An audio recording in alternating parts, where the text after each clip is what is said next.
Satpol PP Surabaya tertibkan 2 tempat rekreasi hiburan malam. 178.000 lebih tiket kereta api Lebaran sudah ludes terjual.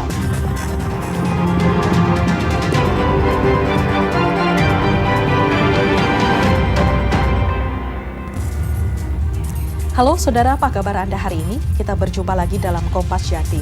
Selain 3 informasi utama tadi, tim redaksi kami telah menyiapkan sejumlah informasi yang penting dan inspiratif lainnya. Bersama saya Vina Putri, kita jelang Kompas Jatim di Kompas TV, independen terpercaya.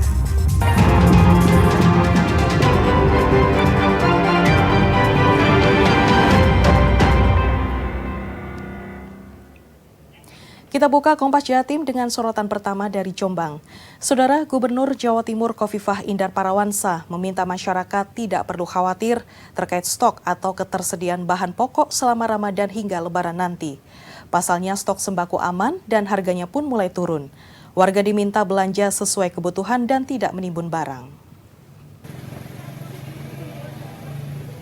Gubernur Jawa Timur Khofifah Indar Parawansa menjamin stok kebutuhan bahan pokok aman saat Ramadan hingga Lebaran. Dari hasil kunjungan Khofifah ke berbagai pasar dan sentra pertanian di Jawa Timur, diketahui stok kebutuhan pokok aman. Harga sejumlah bahan pokok pun mulai turun dan hanya beberapa komoditas seperti cabai dan beras premium yang sedikit mengalami kenaikan. Namun Khofifah memperkirakan harga ini akan mulai stabil menjelang Lebaran. Karena itu, Khofifah meminta masyarakat berbelanja sesuai kebutuhan dan tidak menimbun sejumlah bahan pokok yang justru merugikan masyarakat luas. Jadi saya ingin menyampaikan kalau stok dan suplai aman. Jadi kalau gula, kemudian minyak kita itu turun 1.000 dari menjelang Ramadan sampai dengan hari ketiga Ramadan. Oleh karena itu saya tetap mengajak pokoknya beli sesuai kebutuhan, jangan beli untuk ditumpuk gitu. Lalu pedagang itu jangan menimbun. Sementara itu, saudara, sejumlah kebutuhan pokok di pasar tradisional Kabupaten Madiun mulai turun, salah satunya di Pasar Caruban Baru. Harga tersebut turun karena pasokan mulai stabil di pasaran. Harga daging ayam potong di Pasar Caruban Baru Kabupaten Madiun turun beberapa hari ini. Semula harganya Rp36.000 per kilogram, kini turun menjadi Rp34.000 per kilogram. Ayam di Pasar Caruban Baru hari ini 34. Itu turun dibanding sebelumnya, Mas? Ya termasuk turun. Sebelumnya kemarin sampai berapa? 36. Kalau penurunan ini terjadi sudah berapa hari ini? Sekitar 3 hari ya. Turunnya bertahap apa? bertahap. Harga telur ayam juga turun dari Rp29.000 per kilogram menjadi Rp28.000 per kilogram. Selain daging dan telur ayam, sejumlah jenis cabai juga turun harga. Salah satunya cabai rawit, semula dijual Rp100.000 per kilogram, kini turun menjadi Rp80.000 per kilogram. Sedangkan bawang merah melonjak dari Rp25.000 per kilogram tembus Rp50.000 per kilogram. Untuk bawang putih, harga masih normal di kisaran Rp38.000 per kilogram. Turun telur. Berapa menjadi berapa? Telur 29, sekarang 28. Sejak kapan itu, Mas? 2 hari. Sudah 2 hari ini ya. Kemudian untuk bawang merah dan bawang putih, Mak? Naik. Naik dari berapa ke berapa? Berabangnya 25, sekarang 50 yang besar. Terus kalau bawang putih? Bawang putih 38. 15. Penurunan harga sejumlah kebutuhan dikarenakan pasokan yang mulai stabil. Diperkirakan kenaikan harga kebutuhan pokok akan kembali terjadi ketika menjelang Lebaran. Imam Iswanto, Kompas TV Madiun, Jawa Timur. Ratusan warga desa Kebun di Kabupaten Madiun antri demi membeli sembako murah di Pasar Murah Dinas Perdagangan Koperasi dan Usaha Mikro. Pembelian sembako tersebut untuk memenuhi kebutuhan sehari-hari di bulan Ramadan. Ratusan warga antri demi membeli sembako murah. Untuk bisa membeli, mereka diminta menunjukkan fotokopi kartu keluarga. Sejumlah sembako disediakan seperti 20 kg cabai rawit, 250 kg telur ayam ras, 500 kg beras, 900 liter minyak goreng, 120 kg bawang putih, dan 900 kg gula pasir. Gelaran sembako murah ke desa-desa diharapkan dapat menyetabilkan harga sejumlah kebutuhan pokok yang masih relatif mahal. Di Desa Kebonakung, Kecamatan Barejo ini dalam rangka untuk mencukupi kebutuhan masyarakat menjelang Lebaran, Hari Raya Idul Fitri. Untuk komoditinya ada 6 komoditi, yaitu beras, gula, minyak, telur, bawang putih, sama cabai rawit. Tingginya antusias warga membuat pembelian pun dibatasi. Setiap kepala keluarga hanya bisa membeli satu paket berisi 5 kg beras, 2 kg gula pasir, 2 liter minyak goreng, 1 kg telur, setengah kilogram bawang putih, dan 1 ons cabai rawit. Alhamdulillah cukup terbantu, apalagi kan semua ini naik semua, bahan pada naik semua. Masih mahal ya di pasaran ya? Cabai juga naik, gula, minyak naik semua. Ini untuk apa? Untuk kebutuhan tiap hari atau Kebutuhan tiap hari. bulan Ramadan ini? Ya. Pasar murah ini akan terus digelar secara bergilir di 17 titik berbeda di 15 kecamatan. Imam Iswanto, Kompas TV Madiun, Jawa Timur. Sebelumnya, Pemkot Malang menggelar gerakan pangan murah untuk kebutuhan pokok. Gerakan ini sebagai upaya menyetabilkan harga yang merangkak naik di awal Ramadan. Pemkot Malang melalui Dinas Ketahanan Pangan dan Pertanian menggelar gerakan pangan murah di halaman kantor Kecamatan Lowokwaru, Kota Malang. Warga berbelanja kebutuhan pokok seperti beras dan telur ayam yang memang banyak diburu. Harga kebutuhan pokok dijual lebih murah Rp500 hingga Rp1.000. Gerakan pangan murah menjadi solusi untuk menyetabilkan harga kebutuhan pokok yang merangkak naik. Kepala Dispangtan Kota Malang, Slamet Husnan, menyatakan gerakan pangan ini terus digelar selama Ramadan di lokasi berbeda.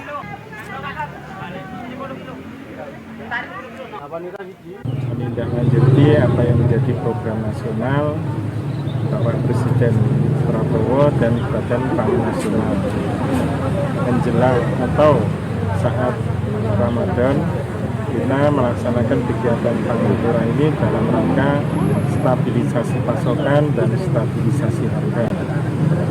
Dan alhamdulillah di Kota Malang kami adakan untuk gerakan pangan murah ada sekitar 20 kali, nanti di masing-masing kecamatan 4 kali. Beras sama tepung, telurnya nggak ada, habis. Telurnya sebenarnya harus ditambah, itu kurang. Bu, harganya gimana? Kenapa? Harganya gimana? Harganya selisihnya cuma sedikit, 500 ada yang 1000. Sebenarnya harus ditambah lagi, lebih murah lagi, katanya pasar murah. Tapi masih. Petugas Satpol PP Kota Surabaya menertibkan 2 rekreasi hiburan umum atau RHU, panti pijat dan spa, serta biliar. Diduga di tempat tersebut menjual minuman keras selama Ramadan. Seluruh RHU diimbau tutup selama Ramadan sesuai surat edaran Wali Kota Surabaya. Sesuai surat edaran Wali Kota tentang pelaksanaan ibadah selama Ramadan, seluruh tempat rekreasi hiburan umum RHU wajib tutup selama Ramadan. Saat ini terdata 2 RHU panti pijat dan biliar yang menjual minuman keras. Kegiatan usaha tersebut diduga tetap beroperasi meski ada ketentuan yang melarang selama Ramadan. Selain mengecek izin usaha, Satpol PP juga memberikan peringatan administratif kepada pengusaha RHU yang masih buka selama Ramadan. Operasi tersebut akan rutin dilakukan untuk memastikan ketertiban dan memberikan rasa aman serta nyaman bagi masyarakat yang menjalankan puasa. RHU sudah kita ketemu ya, ada 2 ya, ada pijat sama biliar ya. Berarti akan ditutup permanen atau gimana? Ya, kita lihat kan, jadi kan nggak bisa langsung tutup kan, kita lihat kenapa, terus pasti ada peringatan 1-2. Jenisnya apa ini Pak RHU-nya? Nah ini saya tadi bilang pijat sama ini masih ada ya, biliar yang jual minuman ya. Oke, yang jual minuman. Berarti seharusnya apa saja nih Pak yang ditutup ini Pak? Kalau pijat kan harus tutup. Terus kalau miliar boleh buka, asal ada rekomendasi dari KONI. Kalaupun dia buka, dia tidak boleh. Saudara, 178.000 lebih tiket kereta api masa angkutan mudik lebaran di KAI Daob 8 Surabaya ludes terjual dengan berbagai macam tujuan kereta jarak jauh. KAI Daob 8 menyiapkan 57 kereta api jarak jauh reguler dan tambahan. Jumlah penumpang yang berangkat dari stasiun di wilayah Daob 8 Surabaya mencapai 178.000 lebih tiket kereta api jarak jauh masa mudik lebaran sudah terpesan. Sedangkan jumlah penumpang yang turun ada 167.000 orang. KAI Daob 8 menyiapkan lebih dari 700.000 tiket masa angkutan mudik lebaran dari 21 Maret hingga 11 April 2025. Sebanyak 49 kereta api jarak jauh reguler dan 8 kereta api jarak jauh tambahan disiapkan untuk melayani penumpang mudik lebaran tahun ini dengan rata-rata tiket harian 32.000 lembar. Untuk tujuan yang menjadi favorit para penumpang adalah Semarang, Yogyakarta, Jakarta, Jember, dan Banyuwangi. Pada H-3 Lebaran atau tanggal 28 Maret 2025 merupakan tanggal favorit pada arus mudik di Daob 8 Surabaya. Sedangkan untuk arus balik terjadi di H+5 atau 6 April 2025. Para pelanggan yang berangkat dari Daob 8 Surabaya terbanyak tujuan ke kota Semarang, Jakarta, Yogyakarta, serta ke kota Jember dan Banyuwangi. Es kurma latte alternatif minuman buka puasa bagi pecinta kopi. Sesaat lagi informasinya, tetaplah bersama kami.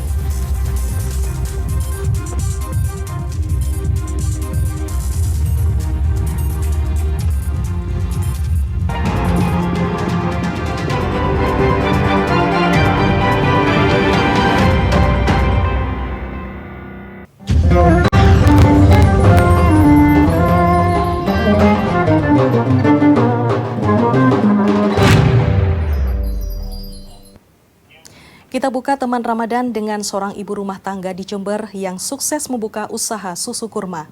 Saat Ramadan seperti sekarang ini, omset penjualannya pun meningkat. Ini karena susu kurma cocok untuk menu buka puasa dan sahur karena dipercaya bisa menjaga stamina. Susu kurma diproduksi secara manual oleh Diana Uslifatul Jannah di rumahnya di Kelurahan Mangli, Kecamatan Kaliwates, Kabupaten Jember. Susu kurma menggunakan bahan alami tanpa bahan pengawet, yakni kurma, susu, gula, dan air. Pembuatannya diawali dengan mengupas bagian permukaan dan memisahkan biji kurma. Lalu kukus daging kurma selama 10 menit dan haluskan dengan krimer, gula, dan air.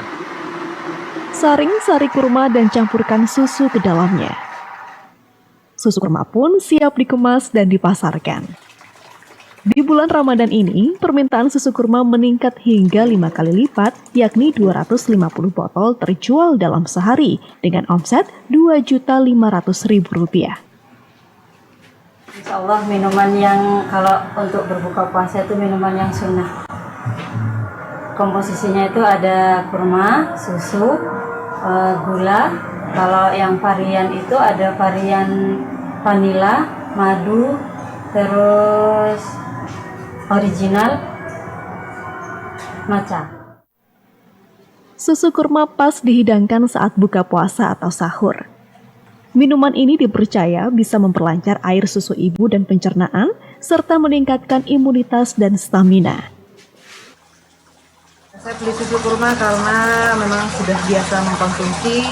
Selain itu juga sekarang bulan puasa, jadi saya nambah minumnya untuk di buka puasanya dan juga untuk sahur. Rasa kurmanya yang pasti kerasa banget, apalagi ini variannya juga banyak ya.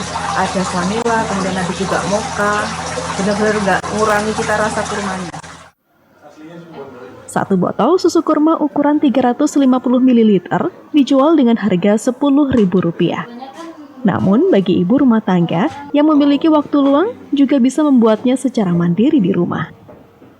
Hernawan Mustika, Kompas TV, Jember, Jawa Timur. Seorang barista di sebuah hotel di Surabaya meracik kopi kurma latte untuk berbuka puasa tanpa harus khawatir asam lambung naik. Bahkan perpaduan kopi espresso dan jus kurma ini dapat menetralkan gejala asam lambung. Sedangkan rasa manis pada kurma menjadi pengganti gula. Kurma latte menjadi menu takjil andalan salah satu hotel di Surabaya. Menu ini memadukan biji kopi campuran Robusta dan Arabica dengan kurma jenis Sukari. Untuk membuat kurma latte, diperlukan bahan-bahan seperti biji kopi, jus kurma, sirup gula, dan susu. Cara membuatnya pun cukup mudah. Pertama, haluskan biji kopi dan olah menjadi 1 gelas kopi espresso. Selanjutnya, blender 3 biji kurma bercampur air yang telah dipisahkan dengan bijinya. Campurkan kopi dengan jus kurma dan tambahkan sirup gula. Terakhir, tambahkan susu cair hangat. Kenapa Mas menggunakan bahan dasar kurma? Karena kurma itu mengandung gula, jadi setiap orang kalau berbuka puasa ingin manis-manis, kita jadikan kurma untuk menggantinya. Ini biasanya konsumsinya panas atau dingin Mas? Bisa panas, bisa dingin juga. Cuma yang sekarang ini kita bikin yang versi panas. Untuk proses pembuatannya sendiri butuh waktu berapa lama Mas? Kurang lebih 5 menit. Kurma latte menjadi alternatif bagi pecinta kopi yang memiliki asam lambung. Kandungan vitamin, mineral, dan serat pada kurma dapat menetralkan sifat asam kopi. Minuman ini cocok dinikmati sebagai takjil saat berbuka puasa. Manis legitnya kopinya itu terasa dari kurmanya. Kopinya juga jadi aftertaste-nya tuh kalau kita begitu minum tuh langsung kayak ngerasa legit manis ya. Gitu aftertaste-nya kopi gitu. Tapi nggak pahit. Jadi nggak terasa banget kopinya. Cocok sih ini kalau buat buka puasa, jadi nggak perih di lambung karena juga disuguhin sama kurma. Apalagi buat teman-teman yang misalkan lagi ngurangin gula nih, karena ini udah ada pakai kurma ya, jadi nggak pakai gula lagi. 1 gelas latte kurma dipatok Rp40.000. Menu ini spesial dihadirkan hanya saat bulan Ramadan. Kika Madona, Kompas TV, Surabaya. Sementara itu, seorang juru masak di sebuah hotel ternama di Surabaya juga sukses membuat menu berbuka puasa paduan domba panggang dan nasi biryani khas Timur Tengah. Dengan bumbu khas India masala, menu bercita rasa gurih dan kaya rempah ini sangat menggugah selera dan cocok dinikmati berbuka bersama keluarga. Seperti inilah keunikan dari masala domba panggang dengan nasi biryani, hasil olahan Purba Wibisono, seorang juru masak di Hotel Fasa, Surabaya. Menariknya inovasi menu iftar atau berbuka kali ini yakni perpaduan antara 2 jenis olahan makanan dari Timur Tengah dan juga India yang memanfaatkan rempah masala sejenis garam yang didatangkan langsung dari India. Pengolahannya cukup sederhana, yakni dengan memarinasi daging domba atau kambing dengan rempah masala selama 1 hari, kemudian dipanggang hingga matang kecoklatan. Dalam proses penyajiannya, daging domba masala ini akan disandingkan dengan nasi khas Timur Tengah seperti nasi kebuli, nasi biryani, ataupun nasi mandi. Jadi lem masala kita biasanya kita sajikan dengan kambing guling, kita dengan bumbu yang berbeda dengan bumbu ala India. Jadi kita bumbu dengan garam masala, kita marinate, terus kita panggang, dan kita sajikan dengan nasi mandi dan nasi biryani. Proses pembuatannya seperti apa sih? Jadi kita marinate dulu, dari kambing utuh kita marinate dulu seharian, baru kita panggang, Mas. Oke, tadi kan sempat dikatakan juga bumbu-bumbunya impor langsung dari India. Itu untuk menguatkan cita rasa atau apa? Iya, kita untuk menguatkan cita rasa, Mas. Karena di Indonesia jarang ditemuin, dan kita yang memang nggak temuin di Indonesia, kita akan impor langsung dari India. Tekstur daging domba yang lembut, berbaur cita rasa rempah khas India inilah yang menjadi daya tarik bagi para penikmat kuliner khas Timur Tengah dan India di Surabaya. Terlebih lagi di momen buka puasa bersama di bulan Ramadan ini. Iya, soalnya menurut saya itu makanan India cocok untuk buka bersama teman-teman ataupun keluarga ataupun sama orang yang kita cintai gitu, Mas. Karena menu-menu India itu makanannya berat, jadi bikin kenyang, enak. Dan di hotel ini makanan Indianya itu bumbunya langsung dari sana. Jadi menurut saya ini yang membedakan dari resto lainnya dan kenapa saya memilih di sini. Gitu, Mas. Tekstur dagingnya seperti apa barusan setelah diicip? Tekstur dagingnya itu juicy, lalu rasanya manis. Jadi saya suka banget. Kalau nasinya sendiri, nasi biryaninya? Nasi biryaninya sendiri juga manis, tapi lebih ke rasa banyak rempah-rempahnya. Jadi bener-bener taste-nya India banget. Selain menu daging domba masala, juru masak hotel juga menyiapkan puluhan menu unik lainnya seperti panipuri saus mint, kopi pasir Turki, rasgula, hingga chicken tandoori. Paketan menu hidangan tersebut dibanderol di harga Rp300.000. Alfian Rahman, Kompas TV Surabaya, Jawa Timur.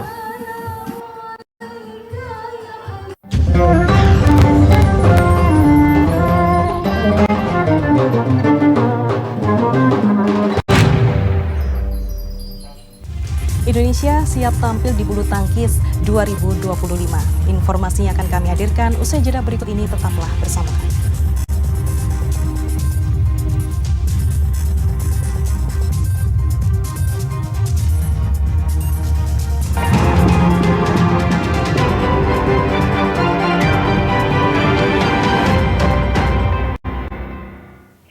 Saudara, sejumlah klub Liga 1 menyesuaikan program latihan dengan jadwal puasa Ramadan 1446 Hijriah. Salah satunya Persebaya Surabaya yang beradaptasi latihan pada malam hari.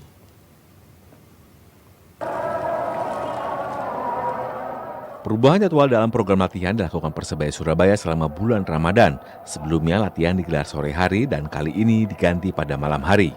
Sebelum latihan kali ini, para pemain menjalani program fisik untuk mengembalikan kondisi fisik sebelum latihan dengan bola. Latihan diikuti oleh seluruh pemain, termasuk 2 pemain yang sedang cedera, Malik Rizaldi dan Kadek Raditya. Bagi tim berjuluk bajul ijo, tidak ada adaptasi besar saat menggelar latihan pada malam hari.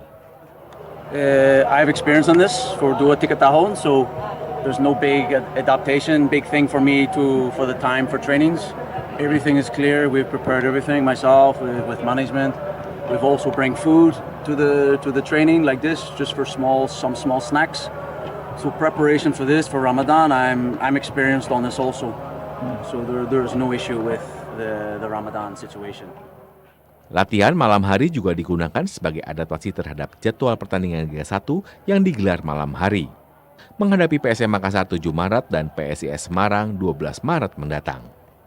Mahendra Teginanjar, Kompas TV, Surabaya, Jawa Timur.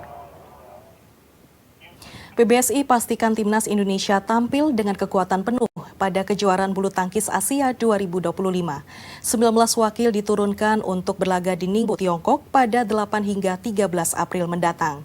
Dan informasi ini sekaligus menutup jumpa kita di Kompas Jatim hari ini. Jangan lupa saudara untuk menyaksikan live streaming kami di kompas.tv dan channel YouTube Kompas TV Jawa Timur. Kompas TV, independen, terpercaya. Saya Vina Putri, sampai jumpa. Federasi Bulu Tangkis Nasional PBSI baru saja mengumumkan skuad yang akan tampil di kejuaraan Asia 2025. Tampil dengan kekuatan penuh, 19 wakil siap membela Panji Merah Putih di kota Ningbo, Tiongkok 8 hingga 13 April. Jumlah ini naik signifikan dari sebelumnya hanya 11 wakil. Peningkatan ini disebabkan undangan susulan gelombang kedua untuk melengkapi partisipasi dari BWF. Juara bertahan Jonathan Christie dipastikan ambil bagian, begitu pula Anthony Ginting yang merupakan juara di tahun 2023. Satu nama lagi di sektor tunggal putra jadi milik Chico Wardoyo. Di sektor tunggal putri, Gregoria Mariska Tunjung akan jadi tumpuan didampingi Putri Kusuma Wardani yang tengah dalam tren positif. Sementara Esther Nurumi Wardoyo dan Komang Ayu juga berkesempatan turun. Untuk sektor ganda putra, Merah Putih diwakili 4 pasangan, yakni Fajar Alfian Rian Ardianto, Sabar Gutama Reza Palevi, Leo Roli Karnando Bagas Maulana, serta Sohibul Fikri Daniel Martin. 4 pasangan juga hadir dari sektor ganda putri, diantaranya Siti Fadia Lani Triamayasari serta Febriana Kusuma Amalia Pratiwi. Siti Fadia juga kembali bermain rangkap di sektor ganda campuran berpasangan dengan Dejan Ferdinansyah. Sementara Rino Vivaldi akan kembali berpasangan dengan Pita Mentari setelah berpisah dengan Lisa Ayu. Dengan perebutan poin setara turnamen level 1000, praktis pemain top Asia dipastikan ambil bagian dalam turnamen ini. Namun bukan berarti wakil merah putih tak memiliki kans juara. Sektor tunggal putra dan putri serta ganda putra punya peluang cukup besar untuk membawa pulang trofi juara.